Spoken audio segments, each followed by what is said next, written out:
তো আজকে আমাদের বাড়িতে একদম পিওর ভেজ বানানো হয়েছে, কারণ পেঁয়াজ রসুন কিছুই ইউজ করা হয়নি, কারণ গতকালকে আমার এক আন্টি মারা গেছে। তো তার জন্য আমরা 11 দিন নিরামিষ খাবো এবং পিওর ভেজ খাবো। তো আজকে মেনুতে ছিল আলু বেগুনের ভাজি, মিক্সড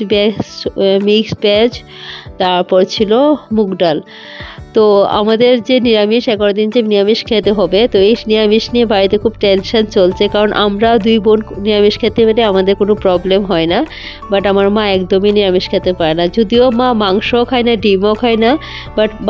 বাট মার কাছে খুব প্রিয় হচ্ছে শুটকি, এবং মাছ খায় না, বাট মাছের ঝোল অনেক সময় খায়, কিন্তু মাছ এত প্রিয় না, কিন্তু মার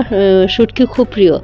তো বা পেঁয়াজ রসুন দিয়ে যে কোনো আইটেমের মধ্যে মা পেঁয়াজ রসুন অ্যাড করবে, তো সেই জন্য মার খুব কষ্ট হবে 11 দিন কী করে খাবে। এবং মার একটা মানে স্বভাব আছে যে মা যদি না পেট ভরে সারাক্ষণই কথাটা শোনাবে, যে খেতে বসে আর কি,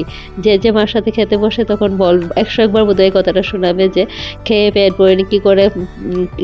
কি আর খাবো, কি খেলে পেট ভরবে, কারণ মা জানে মার অনেক পরিশ্রম করতে হবে, কারণ আমার মা খুব পরিশ্রম করে, বাড়িতে সবজি করে, সবজিগুলি গাছে জল দেয়, অনেক পরিশ্রম করে, আর বাড়ির টুকটাক সব কাজই মাই তো করে। আর যদিও কাজের লোকও আছে, আমাদের হেল্পার আছে, বাট হেল্পার সকালে কাজ করে, যে বাকি বাড়ির যে দুনিয়ার আমাদের বাড়িটা একটু বড়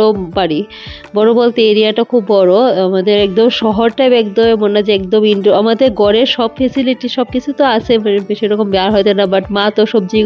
করে, হাঁস মুরগি পালে, তো সব কিছুর জন্য মার তো বার হইতে লাগে, দৌড়াদৌড়ি করতে হয়, তো মা এসব খেয়ে কী করে